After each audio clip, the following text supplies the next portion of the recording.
தாயினும் கனிந்த உள்ளம் தளர்விலாதீர வீரம் தீயினை போன்ற தூய்மை தென்றலை போன்ற தன்மை மாயையும் அஞ்சும் ஞானம் மன்மதன் போன்ற மேனி ஆயவை பொருந்தும் அண்ணல் விவேகானந்தன் வாழ்க.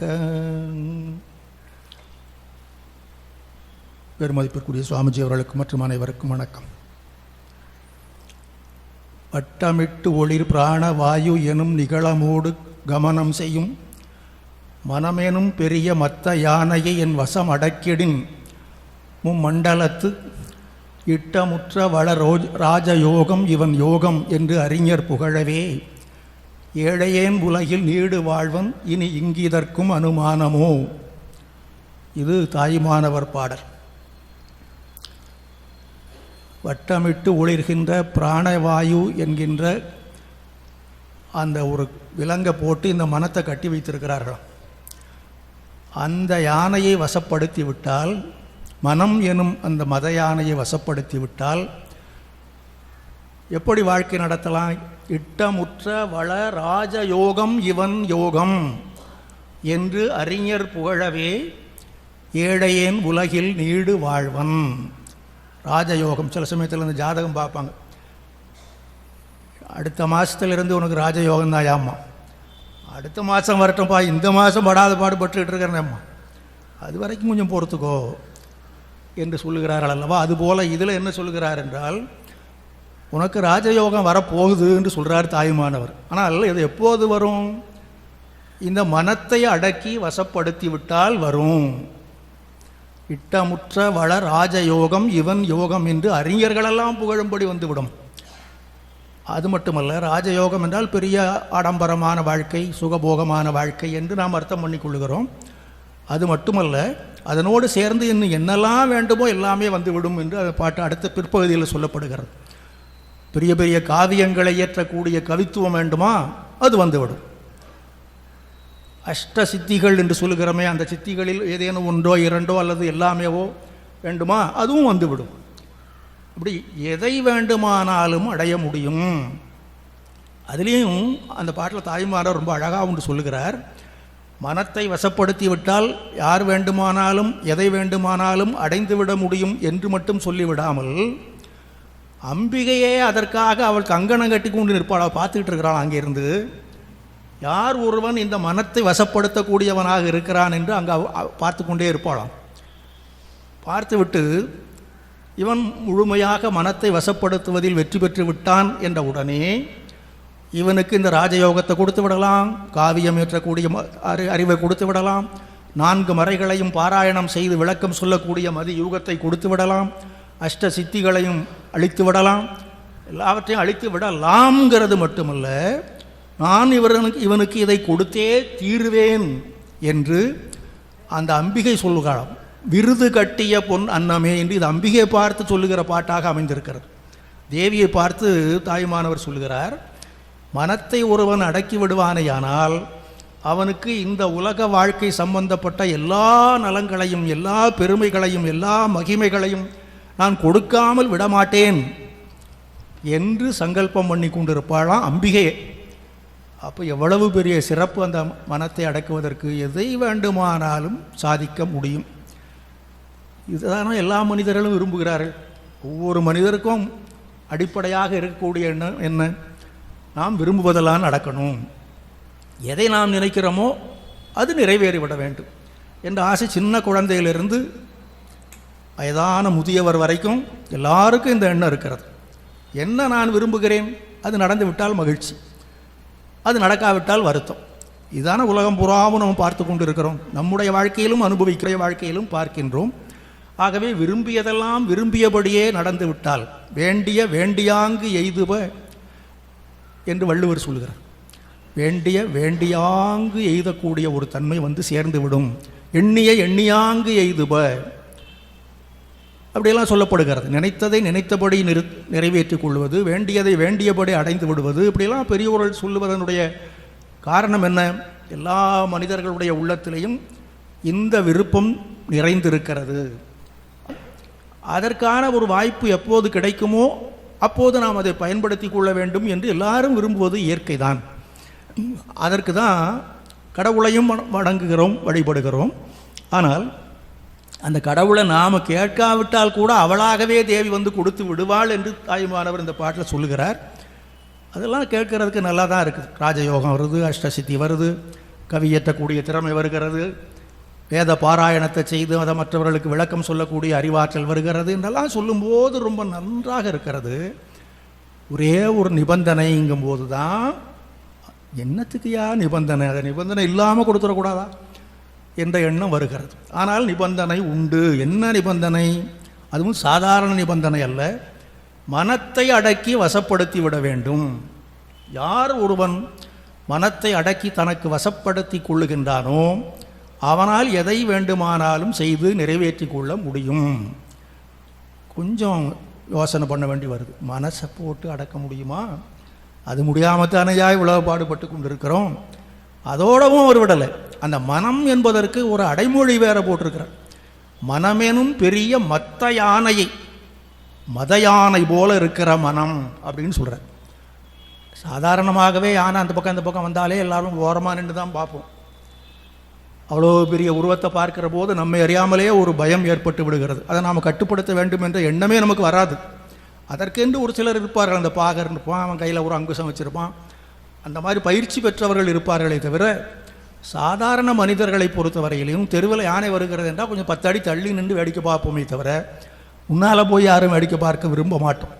சாதாரண யானைக்கே இந்த நிலை. அது மதம் பிடித்த யானையாக இருந்து விட்டால் கேட்கவே வேண்டியதில்லை. அப்படிப்பட்டது தான் இந்த மனம் என்று சொல்லுகிறார் தாயுமானவர். மனமெனும் பெரிய மத்த யானையை என் வசம் அடக்கிடின், அப்படி அடக்கி விட்டால் அப்போது தான் இந்த ராஜயோகம் வரும், மற்ற எல்லா பெருமைகளும் வந்து சேரும் என்று சொல்லுகிறார். அப்போ இது நமக்கு ஆகாது என்ற எண்ணம் உடனே சேர்ந்தே வந்துவிடும். நமக்கு சம்பந்தம் இல்லாத ஒரு விஷயம் அப்படின்ட்டு சுவாமி சொல்லும்போது சொன்னார்கள் அல்லவா. அப்படியே இன்னும் எத்தனை நாளனே தெரியாத நிலையில் கூட இந்த ஆன்மீக சிந்தனை வராமலே காலத்தை ஓட்டி விடுகிற மக்கள் தானே அதிகம் இருக்கிறார்கள். ஆன்மீக சிந்தனை எப்படி வருவதில்லையோ அதுபோலவே மனத்தை நிலைநிறுத்தக்கூடிய ஒரு தன்மை வரும் என்ற நம்பிக்கையும் பெரும்பாலும் வருவதில்லை. ஆனால் வர வேண்டும் என்று சொல்லுகிறார். கஷ்டம்தான். இதே தாய்மானவர் இன்னொரு பாட்டில் சொல்லுகிறார், சிந்தையை அடக்கியே சும்மா இருக்கின்ற திறம் அரிது. அதுவும் கிட்டத்தட்ட இந்த கருத்தை தான் சொல்லுவார். இதில் என்ன சொல்கிறார் என்றால், மனத்தை அடக்கி வசப்படுத்தி விட்டால் எதை வேண்டுமானாலும் அடைந்து விடலாம் என்று உடன்பாட்டு முறையில் சொல்லுகிறார். அதாவது பாசிட்டிவ்னு சொல்கிறாங்கள்ல, அந்த மாதிரி சொல்லுகிறார். அதே எதிர்மறையில் சொல்லுகிற பாட்டு தான் அது. எதை வேண்டுமானாலும் இந்த உலகத்தில் ஒருவன் செய்து விடலாம், ஆனால் சிந்தையை அடக்கியே சும்மா இருக்கின்ற திறம் அரிது, அதுதான் ரொம்ப ரொம்ப கஷ்டமானது என்று சொல்லுகிறார். சரி, அப்போ விட்டுடலாமா? விட முடியாது. ஏனென்றால் பெரும்பாலான விட்டு விடுவார்கள், அதை விட்டுலாம். ஆனால் சாதனை செய்ய வேண்டும் என்ற ஒரு துடிப்பு நிறைந்த மனிதர்கள் எப்போதுமே வரலாற்றில் வந்து கொண்டே தான் இருப்பார்கள். அவர்கள் தான் வரலாற்றை உருவாக்குகின்றார்கள். செயற்கரிய செய்வர் பெரியர், சிறியர் செயற்கரிய செய்கலாதார் வள்ளுவர் சொல்கிறார். அதனால் முடியாது என்று தள்ளிவிட்டு விட்டு போய்விடுவது என்பது எல்லாருக்கும் சாத்தியமானது தான். முடியாத காரியத்தை நான் முடித்து காட்டுவேன் என்று உறுதி எடுத்துக்கொள்ளுகின்றவர்கள் தான் வரலாற்றில் இடம்பெறுகின்றார்கள், வாழ்க்கையை சரியானபடி வாழ்ந்தவர்கள் ஆகின்றார்கள். அப்போ அது எப்படி என்றால் அதற்கான பயிற்சியை நாம் பெற வேண்டும். இப்போ அதில் குறிப்பாக நம்முடைய நாடு மிக நீண்ட காலமாக இந்த மனத்தை வசப்படுத்துகின்ற கலையை கற்று வந்திருக்கிறது, கற்பித்து வந்திருக்கிறது என்று சுவாமி விவேகானந்தர் ஒரு இடத்துல சொல்லுகிறார். மனம் என்பது ஒரு நாளும் வசப்படாது, கட்டுப்படுத்த முடியாது என்றெல்லாம் தீர்மானம் பண்ணிவிட்டால் அதுக்கு அடுத்த நிலையே கிடையாது. ஆனால் இந்த நாட்டில் உள்ள மக்கள் மிக நீண்ட காலத்திற்கு முன்பிருந்தே மனம் என்பது என்ன, அது செயல்படுகின்ற முறை என்ன, அதை கட்டுப்படுத்துவது எப்படி, அப்படி கட்டுப்படுத்தினால் அதனால் என்னென்ன நன்மைகள் விளையும் என்பதனை ஒரு ஆராய்ச்சியாகவே நடத்தி கொண்டிருக்கிறார்கள். மனத்தின் ஆற்றல் என்ற ஒரு பொருளை பற்றி கலிஃபோர்னியாவில் சுவாமி விவேகானந்தர் ஒரு உரை நிகழ்த்தினார். அதில் சொல்லுகிறார், இந்த நாட்டிலே எப்போதும் இந்த ஆராய்ச்சி நடைபெற்று கொண்டே தான் இருந்திருக்கிறது. அதுவும் குறிப்பாக என்ன சொல்லுகின்றார் என்றால், ஒரு குறிப்பிட்ட கால பகுதியிலே இந்த நாட்டிலே மக்களை பெரிதும் கவர்ந்த ஒரு பொருளாக இருந்தது எது என்றால் மனிதனும் அவனுடைய மனமும் என்பதுதான் ஆராய்ச்சிக்குரிய செய்தியாக இருந்திருக்கிறது என்று சொல்லுகிறார். மனிதனும் அவனுடைய மனமும், அப்போ ரெண்டும் ஒன்றுக்கு ஒன்று தொடர்புடையது என்பது தெரிகிறது. மனம் படைத்தவன் தான் மனிதன் என்று குருதேவர் ஒரு இடத்துல சொல்லியிருக்கிறார். மனம் படைத்தவன் தான் மனிதன். எல்லா விலங்குகளுக்கும் மனம் என்று ஒன்று இருக்குமா என்று சொல்ல முடியாது. மற்றதெல்லாம் நம்ம போலவே இருக்குன்னு, சாப்பிடுது, அது பாட்டுக்கு மற்ற இனவிருத்தி பண்ணுகிறது. இந்த நிகழ்வுகள் மனிதனுக்கு இருப்பது போல மற்ற உயிரினங்களுக்கும் இருந்தாலும் பகுத்து அறியக்கூடிய திறன் என்பது மனிதனுக்கு மட்டும்தான் இருக்கிறது. அதனால தான் அவன் ஆறறிவு படைத்தவன் என்று சொல்கிறார். தக்க என்ன தகாதன என்ன என்று ஒக்க உன்னலராயின் உயர்ந்துள மக்களும் விலங்கே ராமாயணத்தில் சொல்கிறார். அப்போது தக்க என்ன தகாதன என்ன, செய்யத்தக்கது என்ன செய்யக்கூடாதது என்ன என்று ஒக்க உன்னலராயின் நினைத்து பார்க்காமல் இருப்பார்களே ஆனால் உயர்ந்துள மக்களும், மக்களை உயர்திணைன்னு நாம் சொல்கிறோம். இலக்கணத்தில் 2 திணை தான் உண்டு, உயர்திணை திணை. உயர்திணை என்பது என்ன? அதில் நம்ம சாதாரணமாக இப்போ இலக்கணத்தில் ஆசிரியர்கள், தமிழ் ஆசிரியர்கள் இருந்தால் தெரியும். அவங்க என்ன சொல்லிக் கொடுக்குறாங்கன்னா, மக்கள் தேவர் நரகர் உயர்திணை அப்படின்னு சொல்லி கொடுக்குறாங்க. மக்கள் தேவர் நரகர் அதாவது அரக்கர், இந்த 3 பேரும் உயர்திணை. மற்ற உயிர் உள்ளவும் இல்லவும் அஃறிணைன்னு சொல்கிறாங்க. மற்ற உயிர் உள்ளதாக இருந்தாலும் இல்லாததாக இருந்தாலும் அதெல்லாம் அஃறிணைன்னு இப்போ சொல்லிக் கொடுக்குற இலக்கணம் இது. இது நன்னூலை அடிப்படையாக கொண்டது. ஆனால் அதற்கும் முந்திய இலக்கணம் தொல்காப்பியம். தமிழ் நூல்களிலேயே மிக பழமையான நூல் எது என்றால் தொல்காப்பியம். இப்போ இருக்கிறதில்ல. அதில் என்ன சொல்லப்பட்டிருக்கிறது என்றால், உயர்திணை என்மனார் மக்கட்சுட்டே, அவ்வளவுதான்ட்டார். இந்த தேவர்கள் அரக்கர்கள் அதை பற்றிலாம் அங்கே பேச்சே கிடையாது. உயர்திணை என்மனார் மக்கட்சுட்டே என்று யார் சுட்டி காட்டப்படுகின்றார்களோ அவர்கள் மட்டும்தான் உயர்திணைன்ட்டார். அப்போ ஏன் இந்த தேவர்களையும் அரக்கர்களையும் பின்னால் சேர்த்தார்கள் என்றால், நம்ம அதை எழுதும்போது அவர் அல்லது அவள் அல்லது அவன் என்று சொல்லுகிறதெல்லாம் தேவர்களுக்கும் போடுறோம், அரக்கர்களுக்கும் போடுறோம். மற்ற உயிரினங்களுக்கு அகிரிணை பொருள், இப்போ நாற்காலி இருக்கிறது அப்படின்னு சொல்லுகிறோம், நாற்காலி இருக்கிறார் அப்படின்னு நம்ம சொல்ல மாட்டோம். மேசை இருக்கிறது அப்படி தான் சொல்லுவோம். இந்த இருக்கிறது இருக்கின்றன அப்படின்லாம் சொல்லுகிறது பூரா அகிரிணை. இருக்கின்றான் இருக்கின்றாள் இருக்கின்றார் என்று சொல்லுவதெல்லாம் உயர்திணை என்பதனால தேவர்களையும் அரக்கர்களையும் அதில் சேர்த்துக்கிட்டாங்க. சரி, இது இலக்கண ஆராய்ச்சியெல்லாம் வேண்டாம், இங்கேயும் வந்து இவர் இலக்கணத்தை பண்ணிக்கிட்டு இருக்காரு, இவர் ரிட்டையர்ட் ஆகி இத்தனை வருஷம் ஆச்சு, இன்னமும் இலக்கணத்தையே பேசிக்கிட்டு இருக்காரியா அப்படின்ட்டு நினைக்க வேண்டாம். அந்த எடுத்துக்கொண்ட பொருள் அப்படி வருது. அப்போ மக்கள் என்பவர்கள் தான் உயர்திணை. அதைத்தான் அந்த கம்பராமாயண பாட்டு என்ன சொல்லுகிறது என்றால், உயர்ந்துள மக்களும் விலங்கே. உயர்திணை என்று சொல்லப்படக்கூடிய மக்களும் கூட விலங்கு போலத்தான், மிருகங்கள் போலத்தான். எப்போது? தக்க என்ன தகாதன என்ன என்று உணராமல் இருப்பார்களே ஆனால். அப்போ அந்த தக்கது தகாதது என்று பிரித்து பார்க்க செய்வது எது? மனம். அந்த மனம் யாருக்கு இருக்கிறது? மனிதனுக்கு தான் இருக்கிறது. ஆகவே மனம் படைத்தவன் மனிதன். இது எல்லாருக்கும் தெரியும். ஆனால் அந்த மனத்தை வசப்படுத்துவது எப்படி என்று தெரிந்தால் எவ்வளவோ காரியங்களை சாதிக்கலாம் என்று சொல்லியிருக்கிறார்கள் பெரியோர்கள். எப்படி அதை வசப்படுத்துவது என்ற கலையை நம்முடைய முன்னோர்கள் அந்த காலத்திலிருந்தே ஆராய்ந்து பார்த்திருக்கிறார்கள் என்று சுவாமிஜி சொல்லுகிறார். நீண்ட நெடுங்காலமாக இந்த நாட்டு மக்களுக்கு ஆராய்ச்சிக்கு விருப்பமான பொருளாக இருந்திருப்பது எது என்றால் மனிதனும் அவனுடைய மனமும். அதை சுவாமிஜியும் பயின்றிருக்கிறார். நீண்ட காலமாக எத்தனையோ சான்றோர்கள் அந்த மனத்தை பற்றி ஆராய்ந்திருக்கிறார்கள், பல உண்மைகளை எடுத்து சொல்லி இருக்கிறார்கள், அவற்றை அனுபவத்தில் பயின்றும் பார்த்திருக்கிறார்கள். அது அதோடு முடிந்து விட்டது. அவர் அப்படி சொன்னார், இவர் இப்படி சொன்னார் என்று சொல்லிவிட்டு மட்டும் பெரிய சிறப்பாகாது. அதை பயின்று பார்க்க வேண்டும் என்ற எண்ணம் நமக்கு வரும்போது தான் நாமும் செயற்கரிய செய்யக்கூடிய ஆற்றல் படைத்தவர்களாக ஆவோம். அந்த ஒரு நிலையில் தான் சுவாமி விவேகானந்தர் இருந்தார்.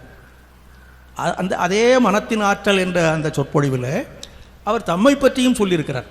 என்ன சொல்லியிருக்கின்றார் என்றால், நான் 30 ஆண்டு காலம் இந்த ஆராய்ச்சியில் ஈடுபட்டிருந்தேன்னு சொல்கிறார். யோசனை பண்ணி பார்த்தா தான் இதனுடைய முழுமையான சிறப்பை நாம் உணர முடியும். சுவாமிஜி உடல் தரித்து வாழ்ந்திருந்த காலமெல்லாம் ஒரு 39 ஆண்டு தான் மொத்தமே. அதில் அவர் என்ன சொல்கிறார்? 30 ஆண்டுகள் நான் இந்த ஆராய்ச்சிக்காகவே என்னுடைய காலத்தை பயன்படுத்தி இருக்கிறேன் என்று சொல்கிறார். அந்த அவருடைய காலத்தில் அவர் என்னென்ன சாதனைகளை எல்லாம் நிகழ்த்தினார் என்பது நம்ம எல்லாருக்கும் தெரியும். அவ்வளவும் ஒரு பக்கம் நடந்து கொண்டிருந்த போது அதற்கு கீழே அடிப்படையாக இந்த ஆராய்ச்சியில் அவர் தொடர்ந்து ஈடுபட்டு கொண்டிருந்திருக்கிறார் என்று தெரிகிறது. அது சுமார் அவர் சொல்லுகிற கணக்கை வைத்து பார்த்தால் ஒரு 10 வயதுக்கும் முன்னாலிருந்தே அவர் இதை ஆராய்ச்சி பண்ண ஆரம்பித்து விட்டார் என்று தெரிகிறது. அப்போதிலிருந்து அவர் ஆராய்ந்து அவர் காலம் பூரா 30 ஆண்டுகள், இதை சொல்லும்போது 1900ஆவது ஆண்டில் அவர் பேசியிருக்கிறார். அதில் 30 ஆண்டுகள் நான் ஆராய்ந்து பார்த்தேன். அதன் பிறகு ஒரு 6 ஆண்டு காலம் அதை மற்றவர்களுக்கு நான் எடுத்து சொல்லியிருக்கிறேங்கிறார். அப்போ அதுக்கு ஒரு 6 வருஷத்துக்கு முன்னால் ஓரளவுக்கு அந்த ஆராய்ச்சியில் அவர் ஒரு தெளிவுக்கு வந்து விட்டார் என்று தெரிகிறது. முடிந்து விட்டதுன்னு சொல்லலை, அவர் அப்போதும் ஆராய்ந்து கொண்டு தான் இருந்தார். ஆனால் தாம் ஆராய்ந்து கண்ட உண்மைகளை மற்றவர்களுக்காக இந்த 6 ஆண்டு காலமாக நான் பாடுபட்டு கொண்டிருந்தேன் என்று சொல்லுகிறார். அப்படி நான் ஆராய்ந்து கண்டதெல்லாம் முழுமையாக கண்டுவிட்டேனான்னு சொல்ல முடியாதுன்னு சொல்கிறார். மிகச் சிறிது அளவு தான் நான் கண்டிருக்கிறேன் என்று வேறு சொல்கிறார். அதுவும் அந்த 30 ஆண்டு காலத்தில் எப்படியெல்லாம் அவர் ஆராய்ச்சியில் ஈடுபட்டார் என்பதையும் அவர் சொல்லியிருக்கிறார். பல நாட்களில் ஒரு நாளின் 24 மணி நேரத்தில் 20 மணி நேரம் நான் இந்த ஆராய்ச்சியில் ஈடுபட்டிருக்கிறேன் என்று சொல்கிறார். ஒரு நாளைக்கு 24 மணி நேரம் எல்லாருக்கும் தெரியும். அதில் 20 மணி நேரம் இந்த மனத்தை பற்றிய ஆராய்ச்சியிலேயே அவர் ஈடுபட்டிருந்திருக்கிறார் என்று அவரே சொல்கிறார். சில சமயம் ஒரு நாளில் 1 மணி நேரம்தான் நான் உறங்கி இருக்கிறேன் என்று சொல்கிறார். 20 மணிக்கும் மேலே 23 மணி நேரம் இந்த ஆராய்ச்சியில் ஈடுபட்டிருப்பதாக தெரிகிறது. இன்னும் சொல்லுகிறார், பல சமயங்களில் நான் குகை போன்ற இடங்களில் வசித்திருக்கிறேன். இந்த ஆராய்ச்சியிலே சித்தி அடைவதற்காக அவர் என்னென்னலாம் பாடுபட்டிருக்கிறார் என்பதை ரொம்ப சுலபமாக சுருக்கமாக சொல்லிட்டார். குகை போன்ற இடங்களில் நான் வசித்திருக்கிறேன். இப்படிலாம் இருந்து இருந்து இருந்து நான் இந்த மனத்தை பற்றிய சில கருத்துக்களை கண்டறிந்தேன். ஆனால் அப்படி நான் கண்டு அறிந்தது என்பது சிறிதளவுதான் சொல்கிறார். இந்த சிறிதளவுன்னா சுவாமிஜி வாழ்க்கையில் அதுக்கு அர்த்தம் வேறு. இப்போ நமக்கெல்லாம் பெரிதளவு என்பதே பல சமயங்களில் சிறிதளவாக தான் இருக்கும். சில பையங்க சொல்லுவான், தேர்வு முடிந்து அந்த இதை கொண்டு வந்து கொடுப்பான், அந்த தேர்ச்சி அட்டையை கொண்டாந்து கொடுப்பான். அந்த தடவை நான் நிறைய மார்க் வாங்கிட்டேம்மா. எவ்வளோடா வாங்கினேன்? 40 வாங்கிட்டேம்மா. ஏடா 40 பெரிய மார்க்காடா? போன தடவை 15 தானே ஐயா வாங்கினேன். அப்போ அவனுக்கு அது பெரிது. 15 16 வாங்கி கொண்டு இருக்கிறவன் 40 வாங்கிட்டா பெருசு தானே. சில பேர் அதுக்கு நேர்மாறாக சொல்லிக்கிட்டு இருப்பேன், இந்த தடவை மார்க் குறைஞ்சி போச்சுன்னு சோகமாக உட்காந்துருப்பேன். என்னடா 85 தான் வந்திருக்குமா, இது குறைவாடானா? நான் எப்போதும் 90 தானே வாங்கிட்டு இருப்பேங்கம்மா. அப்போ பெரியது சிறியது என்பது அந்த வார்த்தையை மட்டும் வைத்து கொண்டு பார்த்தா அதனுடைய அர்த்தம் வேறு. யார் அதை சொல்லுகிறார்கள் என்பதை வைத்து கொண்டு பார்த்தால் அதனுடைய பொருள் வேறு. சுவாமிஜியினுடைய வாழ்க்கை வரலாற்றில் சில இடங்களில் சொல்லுவார்கள்.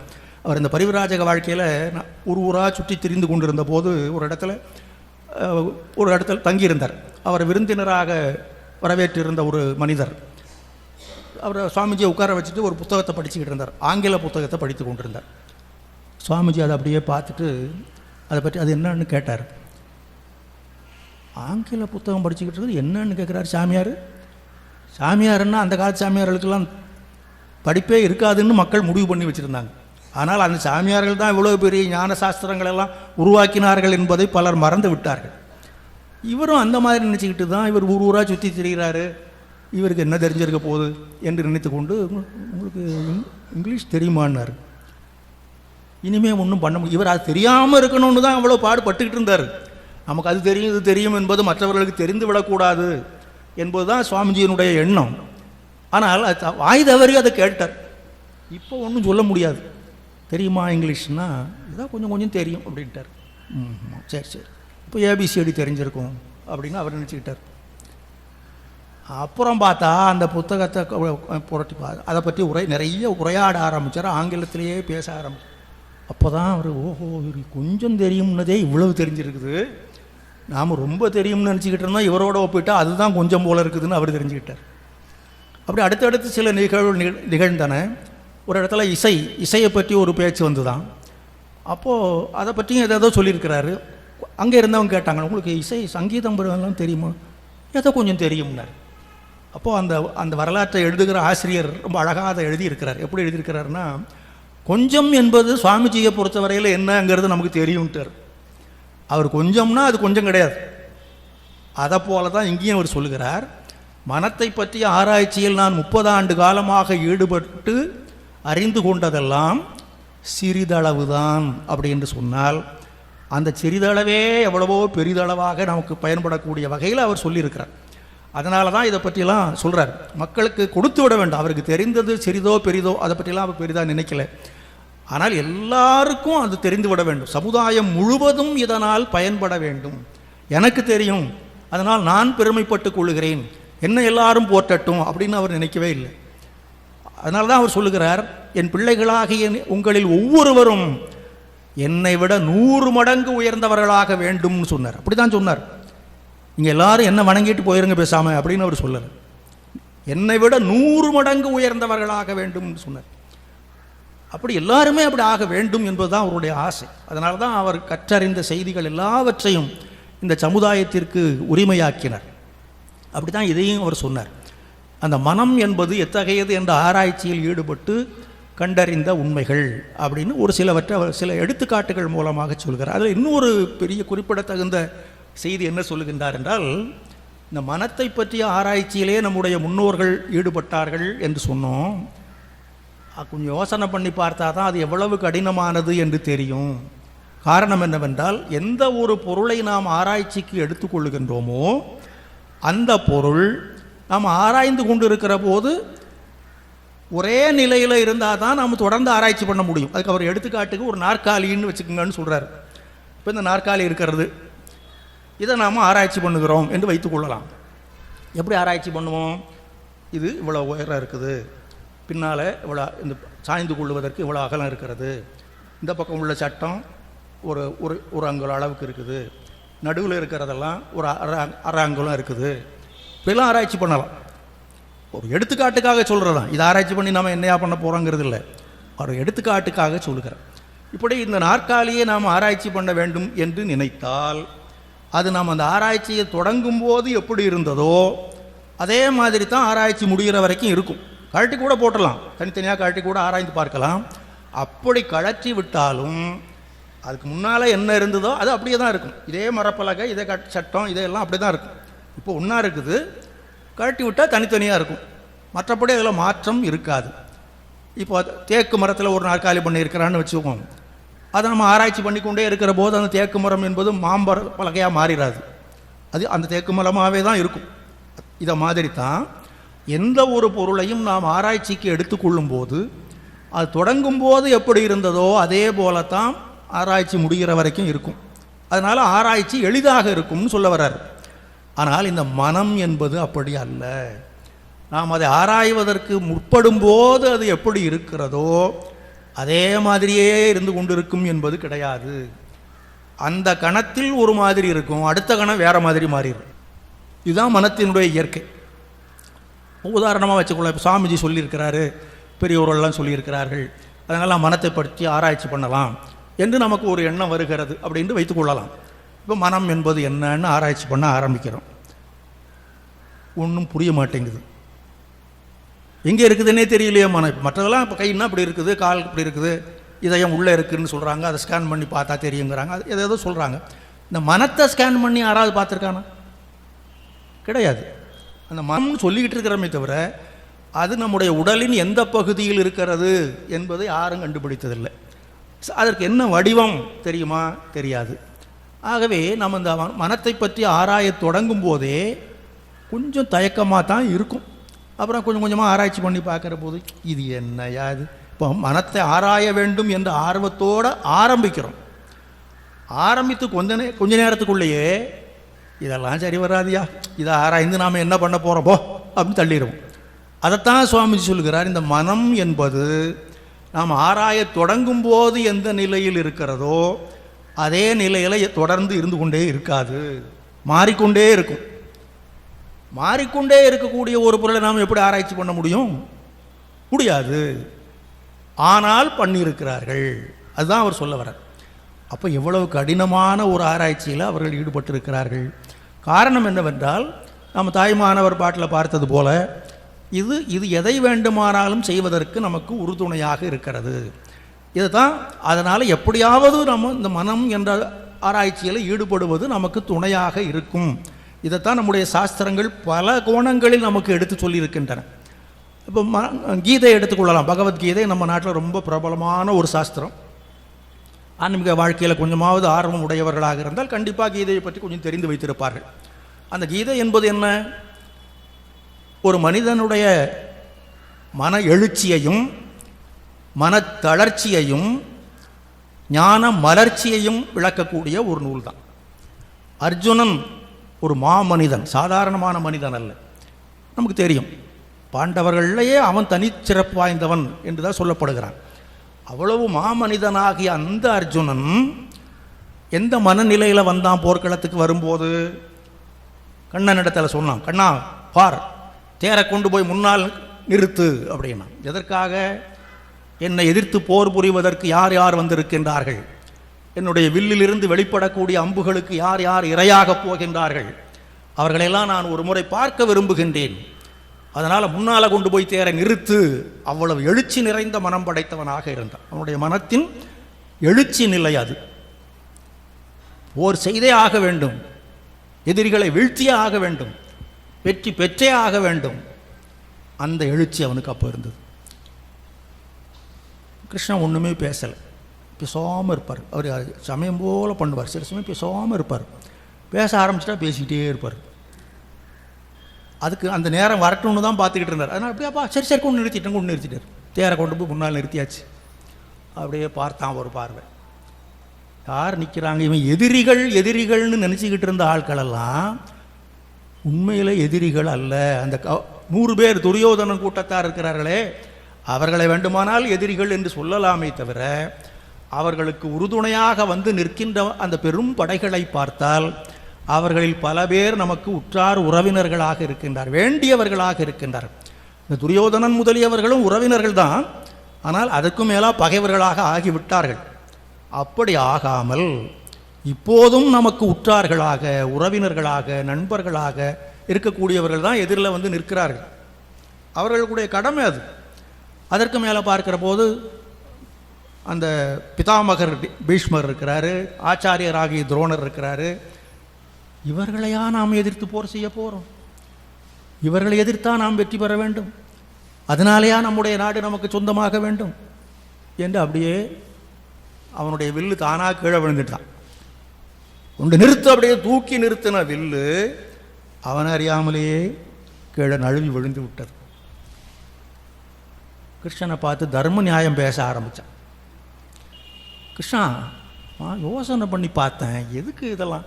இத்தனை கோடி மக்களை அழித்து விட்டு அதனால் நம்முடைய நாட்டை நமக்கு சொந்தமாக்கி கொள்ளுவதில் என்ன பெருமை இருக்கிறது? இத்தனை வருஷம் ஓட்டியாச்சு, 12 ஆண்டு வனவாசத்தில் இருந்து விட்டோம், ஓராண்டு மறைந்து வாழ்ந்து விட்டோம், ஒன்றும் பெரிய கஷ்டமாக தெரியல. இந்த மீதி இருக்கிற காலத்தையும் இதே மாதிரி தவ வாழ்க்கையில் கழித்து விட்டால் என்ன? நமக்கு போகிற வழிக்கு புண்ணியம் கிடைக்குமே. அதனால் நமக்கு ரொம்ப வேண்டியவர்களாக நிற்கக்கூடியவர்களெல்லாம் அழித்து விட்டு அதன் மூலமாக பெறக்கூடிய அந்த செல்வத்தை என் மனம் நாடவில்லை.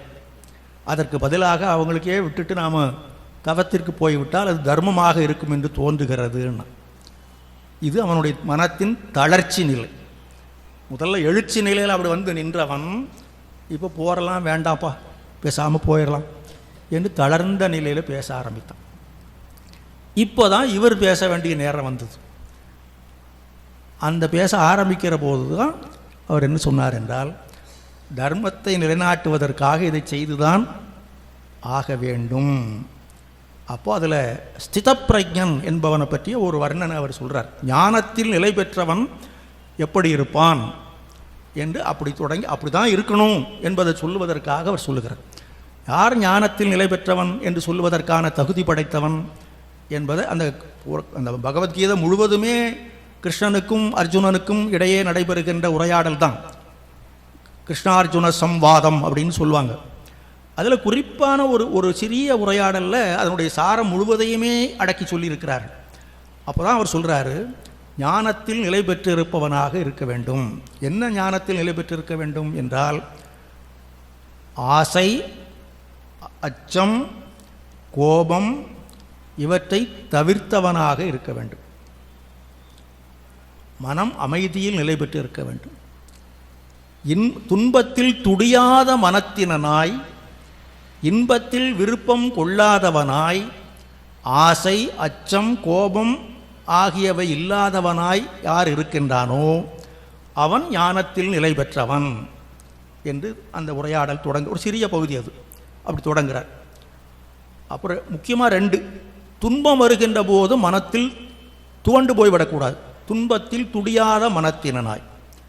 இன்பம் வருகின்ற போது எழுச்சி கொண்டு விடக்கூடாது, இன்பம் மேலும் மேலும் மேலும் வளர்த்து கொள்ள வேண்டும் என்று விருப்பம் கொள்ளக்கூடாது, இன்பத்தை விரும்பாதவனாய். துன்பத்தில் துடிக்காதவனாக இருக்க வேண்டும், இன்பத்தில் நாட்டம் கொள்ளாதவனாக இருக்க வேண்டும். அதற்கு மேலாக என்னென்னா ஆசை அச்சம் கோபம் ஆகியவற்றிற்கு மனத்தில் இடம் கொடாதவனாக இருக்க வேண்டும். அப்படி இருப்பவன்தான் ஞானத்தில் நிலை பெற்றவன் என்று சொல்லுகிறான். இப்போ ஏற்கனவே இவனே அப்படி சோர்ந்து போய் இருக்கிறான் அர்ஜுனன். அவன்கிட்ட போய் இதெல்லாம் சொன்னால் எடுபடுமாது. அதனால் அவன் சொன்னான்ப்பா நீ சொல்கிறதெல்லாம் சரிதான், ஆனால் நீ சொல்லுகிற எல்லாமே மனம் சார்ந்த விஷயங்கள். துன்பம் வருகின்ற போது துடிக்கிறதுன்னு சொல்கிற, எது துடிக்குது? மனம் துடிக்கிறது.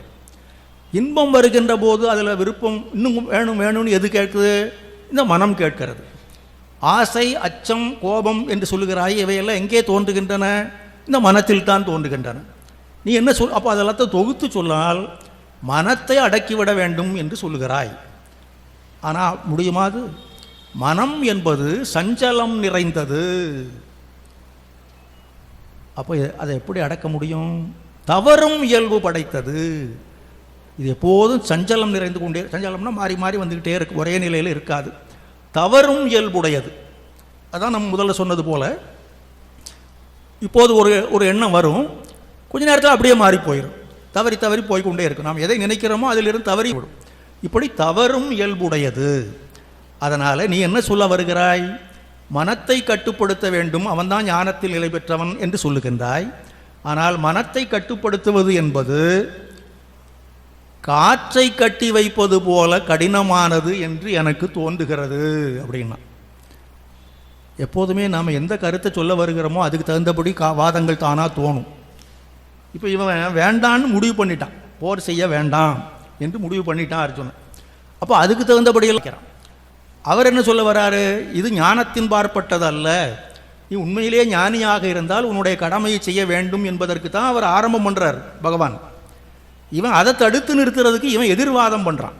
அதுக்கு என்ன சொல்ல வரான்னா, என்னப்பா இப்படி மப்படாத ஆசைப்படாத அச்சப்படாத எல்லாம் சொல்கிற, இதெல்லாம் நடக்கிற வேலையாகுது. மனம் என்பது என்ன ஒரே மாதிரி இருக்கக்கூடியதா? அது சஞ்சலம் போன்ற இயல்பு படைத்தது, தவறி போகக்கூடிய இயல்பு படைத்தது. இதில் போய் இதெல்லாம் செய்ய முடியுமா அப்படின்ட்டு அவன் பதில் சொன்னான். பகவான்கிட்டயே கதை விடுறான். அவரோடு வாரா, அவர் சொல் ஆமாம்மா நீ சொல்கிற உண்மைதான்ட்டார் அவர். நீ சொல்கிறபடி தான்ப்பா இருக்குது. மனம் என்பது சலன் நிறைந்தது தான், கொஞ்சம் தடுமாறக்கூடியது தான், அதெல்லாம் எனக்கும் தெரியும். ஆனால் இந்த ஆனால்ங்கிறது தானே ஒரு மோசமான வார்த்தை. எப்போதுமே நாம் ஒன்று சொல்லிகிட்டே இருந்தோன்னா ஒரு சில பேர் எல்லாம் சரிதான், நீ சொல்கிறதெல்லாம் சரிதாங்க, ஆனால்னா அவர் ஆரம்பிக்க போகிறாரு, நம்ம சொன்னதுக்கு நேர்மாறாக ஒன்று சொல்ல போகிறாரு அப்படின்னு அர்த்தம். அதனால் இந்த ஆனால்ங்கிற வார்த்தை வராத வரைக்கும் நல்லதுன்னு நம்ம நினச்சிக்கணும். இப்போ இவர் ஆரம்பித்தார், நீ சொல்லுகிறதெல்லாம் உண்மைதான், மனம் என்பது சலனம் நிறைந்தது தான், ஒரே நிலையில் நிற்காது என்பது உண்மைதான். ஆனால் பயிற்சியினாலும் வைராக்கியத்தினாலும் அதை கட்டுப்படுத்த முடியும். இதுதான் இந்த சின்ன உரையாடல். நீண்ட அந்த 18 அத்தியாயங்கள் கொண்ட அந்த பெரிய உரையாடலிலே அதனுடைய சாரமாக இருக்கக்கூடிய சிறிய உரையாடல் இதுதான். இவன் என்ன சொல்லுகிறான் என்றால், மனத்தை கட்டுப்படுத்த முடியாதுன்னு சொல்கிறான். அவர் என்ன சொல்கிறார் என்றால், அது முடியும் என்று சொல்கிறார். எதனால் முடியும்? பயிற்சியினால் முடியும், வைராக்கியத்தினால் முடியும் என்று சொல்கிறார். அதற்கு பிறகு அதுக்கு என்னெல்லாம் விளக்கம் சொல்லணுமோ அதெல்லாம் சொல்லிட்டு போகிறார். சரி, அது ஒரு பக்கம் இருக்கட்டும். ஆகவே அப்பேற்பட்ட அர்ஜுனன் போன்றவர்களே மனத்தை பற்றி முதல்ல எப்படி சொன்னார்கள் என்றால், நம்ம போன்றவர்கள் எப்படி இருப்போம் என்ற எண்ணம் நமக்கு வரத்தான் செய்யும். அதுக்கு தான் அவ்வளோ பெரிய ஒரு விளக்கத்தை பகவத்கீதையில் பகவான் சொல்லி முடித்த பிறகு அவனுக்கு ஞானம் வந்து விட்டது. அந்த முதல்ல கொண்டு போலித்தனமான எழுச்சி, முதல்ல அவன் சொன்னானே எழுச்சி, அது உண்மையான எழுச்சியாக இருந்தால் அவன் செய்திருப்பான். அப்போ இருந்தது அது உண்மையான எழுச்சி அல்ல, அது ஒரு விதமான எழுச்சி. அதனால் கொஞ்ச நேரத்திலே அது காணாமல் போய்விட்டது, அது தளர்ச்சி ஆகிவிட்டது. இப்போ இந்த நீண்ட உபதேசத்திற்கு பிறகு அவனுடைய ஞானம் மலர்ச்சி அடைந்து விட்டது, அவன் தன்னுடைய கடமையை செய்ய ஆரம்பித்து விட்டான். ஆக இது எல்லாமே எங்கே இருக்கிறது? ஏன் அவன் முதல்ல அவ்வளோ ஆவேசமாக வந்து நின்றான்? ஏன் அதுக்கு பிறகு அது வேண்டாம் என்று சொன்னான்? அதன் பிறகு எதற்காக போர் செய்ய தொடங்கினான்? இவை எல்லாமே அவனுடைய மனத்தின் மாறுபாடுகள். பூரா அடிப்படை என்னன்னா மனம். அதனால தான் இந்த மனத்தை பற்றிய ஆராய்ச்சியிலே நம்முடைய முன்னோர்கள் ஈடுபட்டார்கள் என்று சுவாமிஜி சொல்லுகிறார். முன்னோர்கள் ஈடுபட்ட மாதிரியே நாங்களும் ஈடுபடுகிறோம், நீங்களும் ஈடுபடுங்கள் என்று நம்மை போன்றவர்களுக்கெல்லாம் அவர் எடுத்து சொல்லியிருக்கிறார். அதில் அந்த மனம் என்பது எவ்வளவு ஆற்றல் வாய்ந்தது என்பது தாய்மானவர் பாட்டில் நாம் பார்த்தோம் அல்லவா? அதை போன்ற சில நிகழ்வுகளை சுவாமிஜி எடுத்து சொல்லியிருக்கிறார். மனம் என்பது எதையும் சாதிக்க வல்லது என்பதற்கு அவர் சில உதாரணங்கள்லாம் சொல்லியிருக்கிறார். அதில் ஒரு குறிப்பிட்ட உதாரணம் ரொம்ப ஆச்சரியமாக இருக்கும். அவர் மேல நாட்டில் இருக்கிற போது அங்கே இருக்கக்கூடிய ஒரு ஆங்கில அறிஞர் அவருக்கு சொன்ன செய்தி என்று சொல்லி அதை சொல்லுகிறார். அவருக்கு அது எப்படி தெரிந்தது என்று சொன்னால், இலங்கையிலே ஆளுநராக இருந்த ஒருத்தர், கவர்னராக இருந்த ஒருத்தர், அவர் மூலமாக அவர் தெரிந்து கொண்டார். அந்த ஆங்கில நாட்டு அறிஞர் அவர் அதை சுவாமிஜிக்கு சொல்லியிருக்கிறார். சுவாமிஜி அதை இந்த மனத்தின் ஆற்றல் என்ற உரையில் நமக்கு சொல்லியிருக்கிறார். என்ன சொல்லியிருக்கிறார் என்றால், அந்த இலங்கை ஆளுநருடைய முன்னிலையில் ஒரு நிகழ்ச்சி ஏற்பாடு செய்யப்பட்டிருந்தது. என்ன நிகழ்ச்சி என்றால், ஒரு வித்தை காட்டுறவன், ஒரு ஜால வித்தை காட்டுறவன் மாதிரி ஒருத்தன், அவன் தன்னுடைய அந்த வித்தை காட்டக்கூடிய திறமையை மக்களுக்கெல்லாம் காட்ட வேண்டும் என்று அதுக்கு ஒரு நிகழ்ச்சி ஏற்பாடு பண்ணியிருந்தான். அதற்கு முன்னிலை வகிக்கக்கூடிய தன்மையை அந்த கவர்னர் ஏற்றிருந்தார். அந்த ஆளுநர் முன்னிலையிலே இது நடைபெறும் என்று அறிவிக்கப்பட்டிருந்தது. சரின்னா அவர் ரொம்ப மகிழ்ச்சியாக வந்து உட்கார்ந்துட்டார். இந்த வித்தக்காரன் என்ன பண்ணான்னா, ஒரு இந்த 2-3 கோல்களெல்லாம் நட்டு வைத்து அதுக்கு மேலே ஒரு அந்த ஸ்டேஜ்னு சொல்கிறோமே அது மாதிரி ஒரு அமைப்பு ஏற்படுத்தப்பட்டது. எப்படி ஏற்படுத்தினான்னா, குச்சிகள், சின்ன சின்ன இவ்வளோ நீளமான குச்சிகளை நிறைய எடுத்து வைத்திருந்தான் ஏற்கனவே. அதை அதுக்கு மேலே ஒரு பலகை மாதிரி அமைத்து விட்டான். குறுக்க நெடுக்கெல்லாம் அப்படி குச்சியை அடுத்தடுத்து வைத்து ஒன்றுக்கு ஒன்று நெருக்கமாக வைத்து அது ஒட்டி இருக்கிற மாதிரி செய்து ஒரு பலகை மாதிரி அது உருவாகிவிட்டது. அதை இந்த பக்கம் இருக்கக்கூடிய அந்த கோள்கள் தாங்கி நின்று கொண்டிருக்கின்றன. இவனுக்கு அந்த வித்தையில் உதவி செய்வதற்காக ஒரு பெண் கூட வந்திருந்தாள். அந்த பெண்ணை அதில் போய் உட்காரு அப்படின்னு சொல்லிட்டான் அந்த வித்தக்காரன். நல்லா ஜாமுன்னு உட்காந்துக்கிட்டான். இது ஒன்றும் யாருக்கும் செய்யக்கூடியது, அதில் ஒன்றும் ஆச்சரியம் இல்லை. ஒரு பலகை மேலே கொஞ்சம் உயரத்தில் இதில் ஒரு பலகையை போட்டு உட்காருன்னா யார் வேணாலும் போய் உட்காந்துக்கலாம். கொஞ்சம் ஏறக்கூடிய திறமை இருக்கணும், அவ்வளோதான். அந்த மாதிரி அந்த பெண் அதில் போய் அமர்ந்து கொண்டாள். அதற்கு பிறகு இந்த வித்தக்காரன் என்ன பண்ணான், அந்த பலகை உருவாக்குனான் அல்லவா, சின்ன சின்ன குச்சிகளை வைத்து கொண்டு அதை ஒன்றாக உருவி எடுத்துட்டான். இது மாதிரி நீளமாக ஒரே பலகையாக அது இல்லை, குச்சிகளை கொண்ட பலகை. ஒவ்வொரு குச்சியாக அப்படி உருவி கழட்டி எடுத்து விட்டான். பூராத்தையும் எடுத்தாச்சு, எல்லா குச்சிகளையும் எடுத்தாச்சு. இப்போ பார்த்தா அங்கே பலகையை காணும். இந்த இப்படி நிற்கிறது அது வேற, அதில் ஒன்றும் பண்ண, அதுக்கும் மேலாகத்தான் இந்த பலகை இருக்கிறது. அந்த பலகையில் தான் அந்த பெண் உட்கார்ந்திருந்தாள். இப்போது அந்த பலகையே இல்லை, எல்லாவற்றையும் கழட்டி எடுத்தாகி விட்டது. ஆனால் அந்த பெண் அப்படியே உட்கார்ந்திருந்தாள். அந்த பலகையில் எப்படி உட்கார்ந்திருந்தாலோ அதே மாதிரி பலகை இல்லாத போதும் உட்கார்ந்திருந்தாள். அதை வர்ணனை பண்ணும்போது எப்படி சொல்லுகிறார் என்றால், காற்றில் மிதப்பது போல அப்படின்னு சொல்கிறாங்க. அப்போ காற்றில் மிதப்பது போல வெட்ட வெளியிலே அவள் வீற்றிருந்தாள். இது சாத்தியமா? யாராலும் செய்ய முடியுமா? அப்படி நாற்காலி இருக்குது, உட்கார்ந்துருக்கிறோம், திடீர்னு நாற்காலி எடுத்துகிட்டு போயிட்டாங்கன்னா என்ன ஆகும்? கீழே தான் விழணும். ஆனால் அவள் விழலை, அப்படியே உட்கார்ந்துருந்தாள். அதுக்கு முன்னால் எப்படி உட்கார்ந்துருந்தாளோ அதே மாதிரி அப்போதும் உட்கார்ந்துருந்தாள். இதுதான் அவனுடைய வித்தை. இதை காட்டுறதுக்கு தான் அந்த நிகழ்ச்சி ஏற்பாடு பண்ணியிருந்தான். இந்த கவர்னர் சாதாரண ஆள் இல்லை, கொஞ்சம் நல்லா சிந்திக்கக்கூடிய மனிதர். அதனால் இதில் ஏதோ ஒரு தந்திரம் பண்ணியிருக்கிறான் இவன், அதை நாம் கண்டுபிடிக்காமல் விடக்கூடாது என்று அவர் தீர்மானம் பண்ணி அவருடைய உடைவாளை அப்படி உருவி எடுத்து இந்த பெண் உட்கார்ந்துருக்கிறாள் அல்லவா, அதற்கு கீழே, அதாவது அந்த ஏற்கனவே பலகை இருந்ததே, அந்த பலகை இருக்கக்கூடிய அந்த இடத்துல அந்த வாழை அப்படியும் இப்படியும் வீசினார். அப்போ பலகை இருந்தால் அதில் தட்டும் அல்லவா, டக்கு டக்குன்னு சத்தம் வரணும் அல்லவா, தட்டி விடும், அது தெரியும், எல்லாருக்கும் தெரிஞ்சிடும். ஆனால் அந்த மாதிரி எதுவுமே இல்லை. இப்போ இந்த வெறும் வெளியில் வாழை வீசினால் எப்படி ஒரு ஓசை வருமோ அதே மாதிரி தான் அப்போது வந்தது. அப்போ உண்மையில் அங்கே எதுவுமே இல்லை, அவள் சும்மா அப்படியே காற்றில் மிதப்பது போலத்தான் இருக்கிறாள் என்பது எல்லாருக்கும் தெரிந்து போய்விட்டது. இதை பற்றி அந்த சுவாமிஜி அந்த உரையில் குறிப்பிட்டிருக்கிறார். அப்போ இதனுடைய பொருள் என்ன? அந்த வித்தை காட்டக்கூடிய மனிதனுடைய மனோசக்தி என்று சொல்லலாம், அல்லது அவனுடைய அந்த மன ஆற்றலை வைத்துக்கொண்டு இப்படிப்பட்ட ஒரு வித்தை அவனுக்கு வசப்பட்டு விட்டது என்று சொல்லலாம்.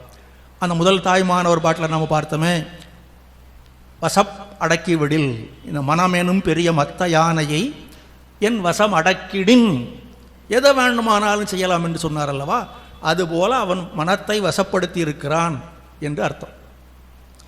அப்போ இதுபோல் பல நிகழ்வுகளை சுவாமிஜி அதில் சொல்லி, அது மாதிரி மனம் என்பது எவ்வளவு ஆற்றல் வாய்ந்தது என்பதை மக்களுக்கு எடுத்து சொல்லி, அதனால் மனத்தை நாம் கட்டுப்படுத்தி கொண்டால் எதையும் சாதிக்க முடியும் என்பதை அவர் சொல்கிறார். இது அவர் வேறு இடங்களில் நடந்த நிகழ்ச்சி, அவர் தெரிந்து கொண்ட நிகழ்ச்சி, கேட்டறிந்த நிகழ்ச்சி, இதெல்லாம் சொன்னது. அவருடைய வாழ்க்கையிலேயே இந்த மாதிரி அதிசயங்கள் நிறைய நடந்திருக்கின்றன. அவர் நான் 30 ஆண்டு காலம் நான் ஆராய்ச்சி செய்தேன் என்று சொல்லுகிறார் அல்லவா. வெறும் ஆராய்ச்சி மட்டுமல்ல, அவர் அது அனுபவபூர்வமாக மனம் எவ்வளவு ஆற்றல் வாய்ந்தது என்பதை அவர் உணர்ந்திருக்கிறார். அதற்கு அவர் இன்னொரு எடுத்துக்காட்டும் சொல்லுகிறார். மனத்தை ஒருவர் வசப்படுத்தக்கூடிய ஆற்றல் வாய்ந்தவராக ஆகிவிட்டால் அவருக்கு எவ்வளவு பெரிய சக்தி வந்துவிடும் என்பதற்கு இன்னும் ஒரு உதாரணம் சொல்லுகிறார். அவர் மனசுக்குள்ளே குருதேவர் நினைத்து கொண்டு தான் சொல்லியிருக்க வேண்டும், ஆனால் பேரெல்லாம் அவர் சொல்லாமல் சொல்கிறார். என்ன சொல்லுகின்றார் என்றால், ஒரு மனிதர் இருக்கிறார் அப்படின்னு ஆரம்பிக்கிறார். அந்த ஒரு மனிதருங்கும்போது அவர் மனசுக்குள்ளே இருந்த மனிதர் இந்த ஸ்ரீராமகிருஷ்ணராக தான் இருந்திருக்கணும்னு நமக்கு தோணுது.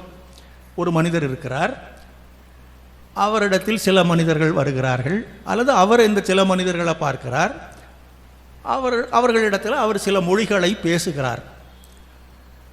பார்க்கும்போது அவர் ஒன்றும் பெரிதாக படித்தவர் மாதிரி தெரியல, கல்வி அறிவு அவ்வளவா இல்லை, பேசும்போது இலக்கண தப்புகளெல்லாம் வருகின்றன. அவர் சும்மா ரொம்ப அது மொழி என்று எடுத்துக்கொண்டால் ரொம்ப சாதாரண மொழியாக இருக்கிறது.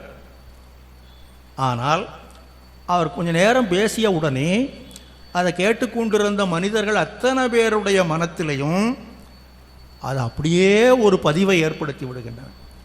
இவர் சொல்லுகிறது சத்தியம், இதை நாம் அப்படியே ஏற்றுக்கொள்ள வேண்டும், இதை நாம் வாழ்க்கையில் பின்பற்றினால் நமக்கு நன்மை விளையும் என்ற உறுதிப்பாடு கேட்டவர்கள் மனத்தில் எழுந்து விடுகிறது.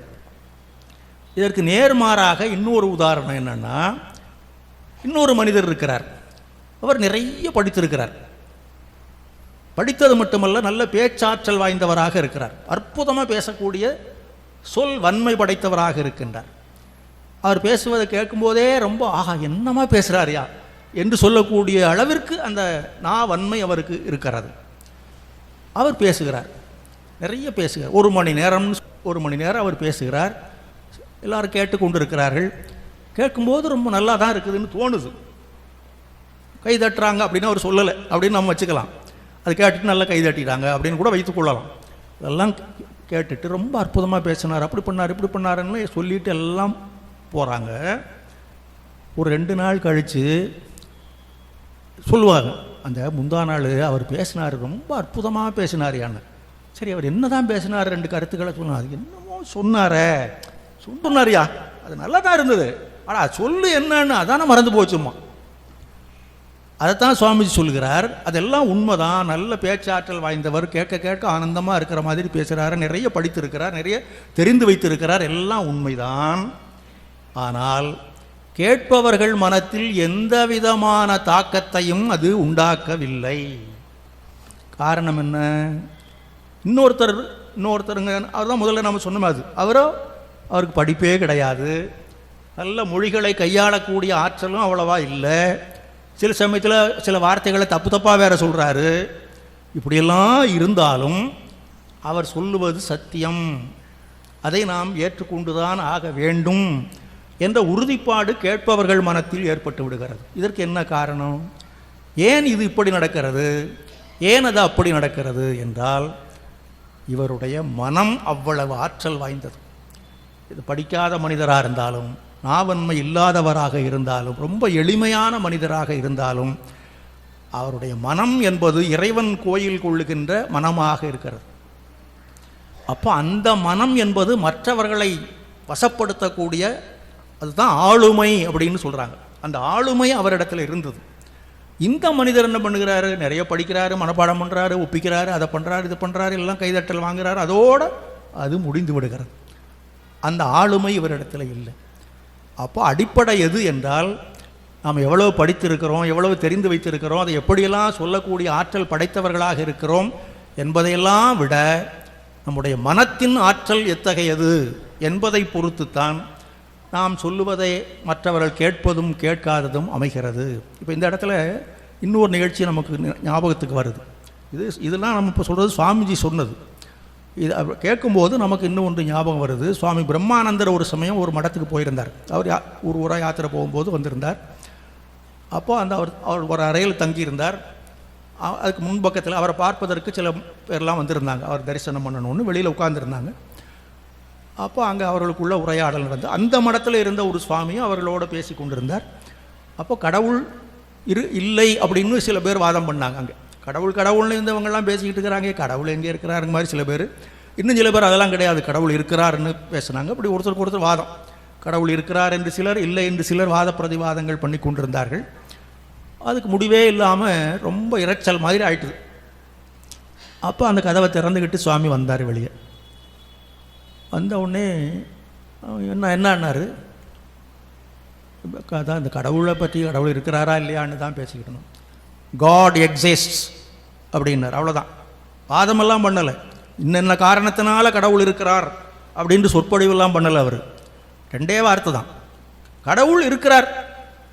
எல்லாம் அப்படியே அவங்க மனசில் பதிஞ்சு போச்சு. இல்லைன்னு சொல்லிக்கிட்டு இருந்தவங்களாம் ஆமாம் இருக்கிறாருன்னு அப்போவே ஏற்றுக்கிட்டான் அதை. இது எப்படி? அதுதான் ஆளுமை, அந்த மனத்தின் வல்லமை, அவர் செய்த தவத்தினால் ஏற்பட்ட மனத்தின் வல்லமை. அது மற்றவர்களுடைய மனத்தையும் ஆளக்கூடிய தன்மை வாய்ந்ததாக இருக்கிறது. இதுதான் ஆளுமை என்று சொல்லப்படுவது. இதுபோல் பல எடுத்துக்காட்டுகள் எல்லாம் சுவாமிஜி சொல்லியிருக்கிறார். அதுக்கு மேலாக நாம் சொன்னது போல அவருடைய சொந்த வாழ்க்கையிலே நடந்த பல நிகழ்ச்சிகள் அவருடைய மனம் எவ்வளவு ஆற்றல் படைத்ததாக இருந்தது, வல்லமை படைத்ததாக இருந்தது என்பதை விளக்கக்கூடிய மாதிரி பல நிகழ்வுகள் இருக்கின்றன. ஒரு சமயம் அவருடைய பிற்காலத்தில் அவர் மேல்நாட்டுக்கெல்லாம் போயிட்டு வந்த பிறகு அவருடைய சீடர் ஒருவரோட உரையாடி கொண்டிருக்கிற சரச்சந்திரர் என்கிற சீடரோடு பேசி கொண்டிருக்கிற போது பாணினியின் அஷ்டாத்தியாயி என்கிற ஒரு இலக்கணத்தை பற்றி பேச்சு வந்தது. அப்போது அவர் அந்த சீடர் கேட்டார், சுவாமிஜி நீங்கள் அந்த அஷ்டாத்தியாயி படிச்சிருக்கிறீங்களான்னு கேட்டார். படிச்சிருக்கிறேன் அப்படின்னு சொல்லிவிட்டு அது சம்பந்தமாக ஒரு நிகழ்வை சொன்னார். நான் ஜெய்ப்பூரில் இருக்கிற போது, அதாவது சுவாமிஜி ஜெய்ப்பூரில் இருந்தபோது அங்கே ஒரு நல்ல பண்டிதர், சம்ஸ்கிருத பண்டிதர் வந்து போய் கொண்டிருந்தார். அப்போ எனக்கு ஒரு யோசனை தோன்றியது. நல்ல ஒரு பண்டிதர் கிடைக்கும்போது நாம் படித்து தெரிந்து கொள்ள வேண்டியது தெரிந்து கொள்ள வேண்டும். அதனால் இந்த அஷ்டாத்தியாயி என்கிற இலக்கணத்தை இவர் மூலமாக நாம் படித்து கொண்டால் என்ன என்று அவருக்கு தோன்றியதான் சுவாமிஜிக்கு. அவர்கிட்ட கேட்டார். அவரும் சரின்னு ரொம்ப மகிழ்ச்சியாக ஒப்பு கொண்டு விட்டார். நான் சொல்லித்தரேன் அப்படின்னு சொல்லி சொல்லிக் கொடுக்க ஆரம்பித்தார். அதில் ஒரே ஒரு சூத்திரம் அதை சொல்லி அதற்கு விளக்கம் சொன்னார். சொல்லிக்கிட்டே இருந்தார். சுவாமிஜி இப்படியே பார்த்துக்கிட்டு இருந்தார். நம்ம பள்ளிக்கூடத்தில் பசங்கள்லாம் சில சேர்ந்து உட்காந்துருப்போம். அவன் பாட்டுக்கு பாடத்தை ரொம்ப ஆர்வமாக நடத்திக்கிட்டு இருப்போம். அவன் பாட்டுக்கு எப்படா மணி அடிக்கும் அப்படிங்கிற சிந்தனையில் ஆழ்ந்து போயிருப்பான். அந்த மாதிரி சுவாமிஜி உட்கார்ந்துருக்கிறார். ஆனால் அவர் அப்படிப்பட்ட மாணவர் அல்ல. அவராக ஆர்வம் கொண்டு தானே படிக்கணும்னு கேட்டார். விஷயம் என்னன்னா, இவர் சொல்லிக் கொடுக்குறது ஒன்றுமே அவருக்கு புரியலை. அந்த மாதிரி ஒரு குழப்பிக்கிட்டு இருந்தார். ரொம்ப நேரம் ஆகி போச்சு. சரி சுவாமி நாளைக்கு பார்த்துக்கலான்ட்டு போனார். ஒன்றும் முடியலை. அப்படியே சில நாட்கள் போய்விட்டானே, ஒன்றுமே முடியலை. அப்புறம் பார்த்தார் அவரே, சுவாமிஜி உங்களுக்கு சொல்லிக் கொடுக்கக்கூடிய சக்தி எனக்கு இல்லை சாமி, இதை நிறுத்திக்கலாம் இதோட அப்படின்ட்டார். அப்படின்னு வெளியில் சொன்னார். மனசுக்குள்ளே என்ன நினச்சிருப்பாருன்னா, இதை புரிஞ்சுக்கிற அளவுக்கு இவர் பெரிய சாமின்னு சொல்கிறாங்க, அவ்வளோதான் அப்படின்னு மனசுக்குள்ளே நினச்சிருப்பார். சொல்லிவிட்டு கும்பிடு போட்டு போயிட்டார். விடுவாரா இவர்? இந்த மனிதரால் நான் சொல்லிக் கொடுக்க முடியலைன்னா நாம் விட்டுருவோம், அதை நானே படிக்கிறேன் பார் அப்படின்னு சொல்லி எடுத்து படிக்க ஆரம்பித்தார். 3 மணி நேரம் ஒரே சிந்தனை. மனம் வேறு எங்கும் செல்லாமல் அதிலேயே மூழ்கி போய்விட்டது. படித்து தெரிஞ்சிட்டார். அதனுடைய விளக்கம் இவர் படாத பாடுபட்டு சொல்லிக் கொடுக்க முடியாது என்று சொன்ன அந்த கருத்துக்களை அவர் தாமாகவே படித்து தெரிந்து கொண்டு விட்டார். அதற்கு பிறகு ஒவ்வொரு ஸ்லோகமாக படித்து தெரிஞ்சிட்டார். புறாமே தெரிஞ்சு போச்சு அவருக்கு.